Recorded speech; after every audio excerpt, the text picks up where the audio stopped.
여러분 안녕하세요. 옷장사의 보물지도의 남윤택입니다.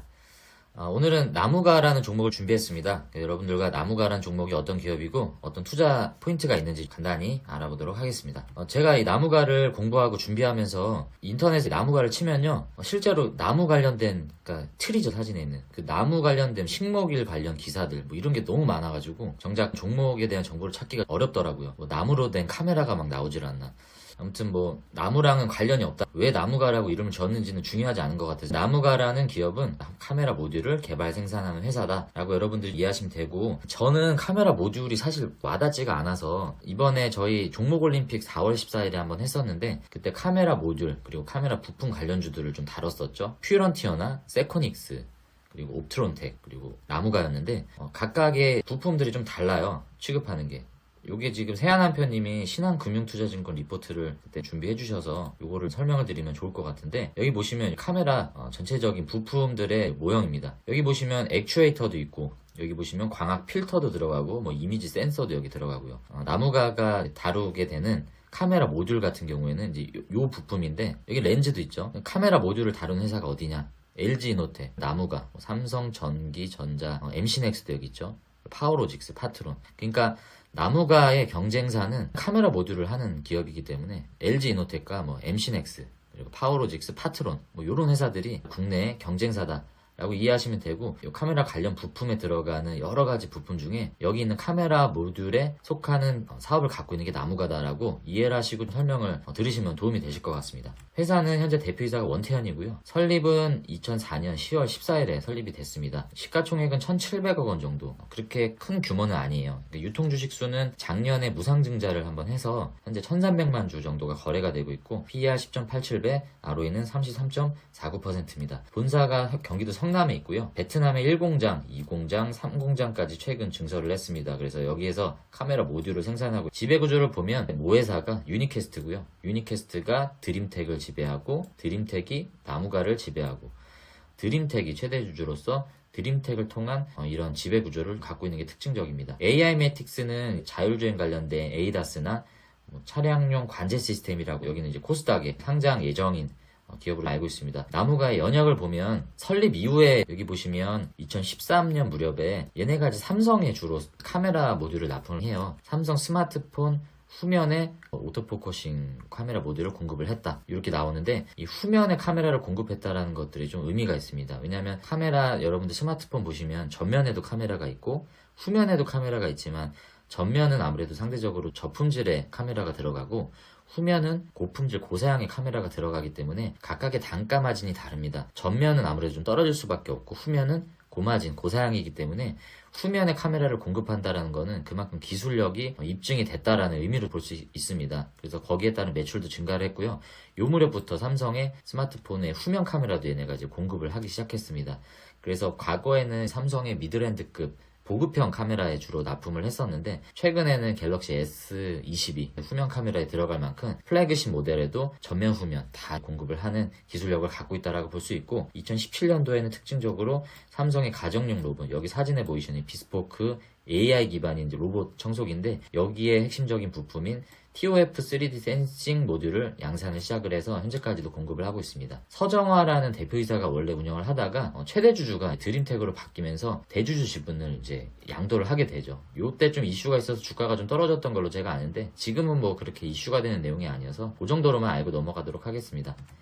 여기 사진에 보이시는 대로 나무가의 주요 사업은 단순합니다. 모바일 카메라 모듈 관련된 거고요. 모바일에 들어가냐 아니면 3D 센싱 관련된 기술에 들어가냐, 이 차이입니다. 대부분의 삼성에 들어간 매출이 99%예요. 그러니까 나무가는 오로지 다 삼성향의 매출에 포커스가 맞춰져 있다라고 볼 수 있습니다. 카메라 모듈을 보면 스마트폰, 태블릿, 노트북 이쪽에 들어가는 게 대부분이고요. 여기 로봇 청소기나 뭐 TV, 에어컨 등에도 이제 들어가는데, AR 그리고 VR, 자율주행 드론 같은 곳에도 모듈이 들어가죠. 현재는 아무래도 이 카메라 모듈 쪽 매출 비중이 가장 많고, 그것마저도 삼성에 다 매출이 쏠려 있다. 주요 사업이 두 가지인데요. 모바일 카메라 모듈과 3D 센싱 카메라 모듈이 있습니다. 여기 지금 카메라 개수가 4개가 보이죠. 과거에는 1개밖에 없었는데 현재는 4개, 앞으로는 뭐 5개까지도 나온다고 합니다. 주요 사업인 모바일 카메라 모듈 안에서도 앞으로는 이쪽으로 진화를 하겠다라는 청사진을 보여주고 있습니다. 울트라 와이드 기술을 보면 5m에서 16m까지도 기술이 더 발전을 할 것이다. 카메라 같은 경우는 듀얼 트리플 카메라에서 쿼드에서 앞으로 펜타까지도 카메라 대수가 늘어날 건데 여기에 대한 기술도 장착하겠다. 그리고 이게 앞으로의 핵심적인 부분이라고 저는 판단이 드는데 TOF라고 해서 거리를 측정하는 방식인데요. 그러니까 빛이 특정 지역에 도달했다가 다시 돌아오는 그 위상차를 감지해서 거리를 계산하는 방식인데 여기에 특화가 되어 있습니다. TOF라고 하는데 이게 두 가지 방식이 있어요. 인디렉트 방식이 있고 다이렉트 방식이 있습니다. 인디렉트 방식은 현재 삼성이 주로 사용을 하는 방식이고 다이렉트 방식은 애플은 처음에 나왔을 때부터 다이렉트 방식을 채택하고 있습니다.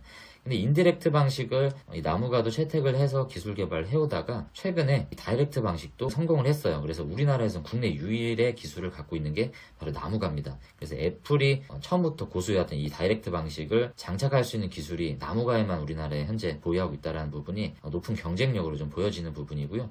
이거는 현재 뭐 매출이 이루어지거나 진출했던 사업은 아니지만 앞으로의 사업 전략으로 가져가기 때문에 의미가 있는 부분으로 보입니다. 그리고 이 OSI가 아니고요. OIS인데 제가 잘못 썼네요. 여기 OIS.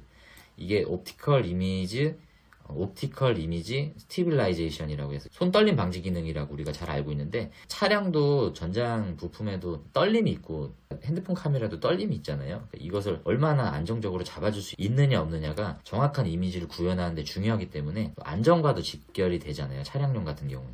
이 기술이 굉장히 중요하다고 합니다. MC넥스 같은 기업이 이제 이 OIS 기술에 대해서 특화가 되어 있는데 그런 기술들을 부가가치 기술로 장착을 하겠다라는 의지를 좀 보여주고 있습니다. 그리고 두 번째 사업 영역인 3D 센싱 카메라 모듈 사업은 스마트폰뿐만이 아니라 여러 가지 다양한 산업에 적용이 되는 부분인데 얼굴 인식 기능들 그리고 자율주행이나 AR, VR 관련된 핵심 부품으로 이 3D 센싱 카메라 모듈 기술이 적용이 된다라는 것들을 주요 사업으로 가져가고 있습니다. 과거에 인텔과 공동 개발한 이 리얼센스라는 제품인데요. 빛을 쏠 수 있는 이 프로젝터, IR 프로젝트가 여기서 나오고 이 레프트, 라이트 이미저에서 이 빛을 굴곡을 감지해서 거리를 측정하는 이 장치입니다. 이 기술을 통해서 이 로봇 공학도는 AR, VR 응용 분야에 사용을 한다라는 모습이고 산업용 로봇에도 이미지 센서 이게 필요하잖아요. 그리고 AR, VR 이런 디바이스에도 이 기술이 필요하기 때문에 여기 응용 분야에 사용되는 사업으로 가져가고 있습니다. 그러면 나무가의 신성장 동력이 무엇이냐?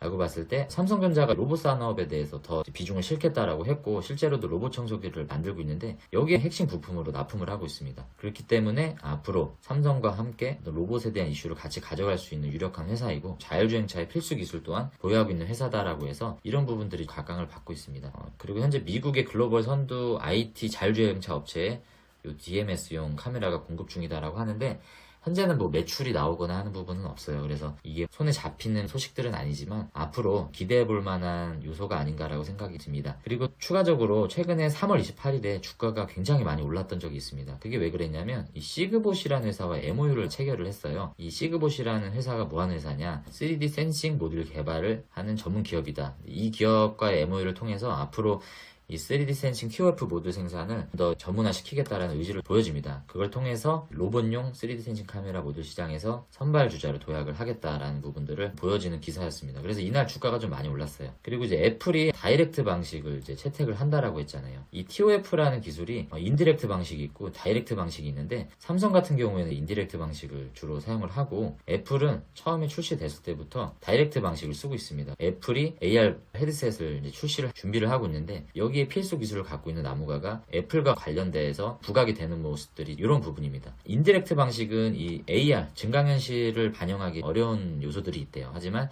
이 다이렉트 방식의 경우에는 이 증강현실을 반영하기에 적합한 기술이기 때문에 각광을 받고 있다고 합니다. 다이렉트 방식은 처리 시간이 빠르고 인디렉트 방식은 처리가 좀 느려요. 그리고 픽셀을 처리하는 개수가 다이렉트는 좀 적고 인디렉트는 많고 그리고 단가 자체도 다이렉트는 비싼 편인데 상대적으로 인디렉트는 낮고 정확성으로 봤을 때는 다이렉트가 훨씬 더 높고 인디렉트 방식은 정확성이 떨어진다. 그렇기 때문에 AR에 관련된 특화된 기술은 이 다이렉트 방식인데 이 핵심 기술을 바로 나무가가 갖고 있다. 그리고 이 TOF 방식뿐만 아니라 이 3D 센싱 방식이 두 가지로 나뉘는데 TOF 그리고 SL 방식입니다. SL은 빛의 굴곡을 이제 활용해서 거리를 측정하는 거고, TOF는 빛이 갔다가 돌아오는 시간과 속도를 통해서 거리를 측정하는 방식인데, 이 모든 방식들을 다 갖고 있는 게 나무가이기 때문에 결론적으로 3D 센싱 관련된 특화된 기술은 나무가가 갖고 있다라고 볼 수 있습니다. 마지막으로 재무제표와 차트 분석을 좀 해보겠습니다. 최근에 4분기 실적이 발표됐는데 매출은 거의 비슷해요. 조금 떨어졌는데 영업이익을 보시면 굉장히 많은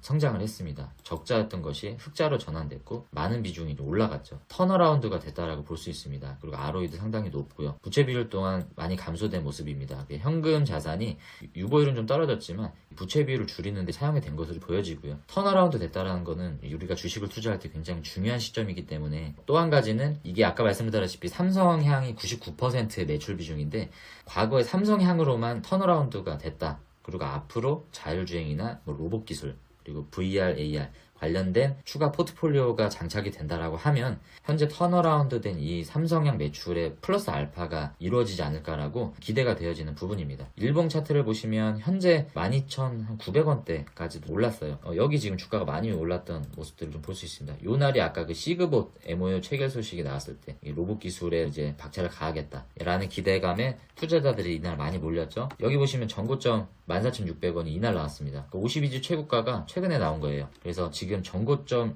임박해 있는 시점이다. 윗꼬리를 달고 내려왔지만 이 박스권 내에서 이렇게 횡보를 하고 눌림목이 형성이 되어 있는 시점이기 때문에 차트적인 위치는 나쁘지 않지 않나라고 판단이 듭니다. 그리고 지금 이 차트를 한번 다시 보시면요, 이게 12,950원이에요. 지금 4월 15일 기준으로 봤을 때 여기 매물대 보이시죠? 여기 13,000원대에 대부분의 67.48% 매물대가 여기 몰려 있습니다. 그러니까 대부분의 나무가를 투자하신 분들은 지금 여기에 몰려 있다는 건데, 이분들은 지금 파실 생각이 없죠. 이분들은 지금 오른다라는 판단에 이때 들어와서 이 회사의 성장성을 보고 길게 가져가겠다라고 지금 팔 생각이 없으신 분들이기 때문에 장기적으로 좀 봐야 되지 않을까라고 저는 생각을 합니다. 현재로서는 이제 종합 주가 지수 자체가 바닥을 다지고 있는 모습이고 아직은 여타 삼성의 움직임이 보이지 않기 때문에 그런 것들을 참고하셔서 여러분들이 투자 시점을 보셔야 될 것 같고, 장기적으로 좀 봐야 되지 않나. 하지만 이 박스권 내에서 크게 이탈할 일은 없지 않을까라고 저는 개인적으로 판단하는데, 투자의 판단과 결정은 여러분들의 책임이 있기 때문에 여러분들이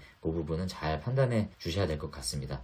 그리고 200억 정도의 신주 인수권부 사채가 있었어요. 최근에 드림텍에서 60억은 콜옵션을 통해서 지분을 늘렸습니다. 이제 140억 정도가 이제 남았는데, 요게 이제 전환이 되면 이제 주식으로 상장이 돼서 나오겠죠. 그러면 아무래도 이제 주주 가치가 희석이 되기 때문에 그때는 좀 주가가 하락될 수도 있겠지만, 뭐 회사의 어떤 매출에 관련된 내용이 아니기 때문에 지금의 성장세를 유지한다면 오히려 그때 좀 주가가 떨어졌을 때 추가 매집할 수 있는 시점이 오지 않을까라고 해서 요 오버행 이슈가 있긴 하지만 그것과 관련해서 여러분들이 대응하시면 좋지 않을까라고 저는 개인적으로 생각하고 있습니다.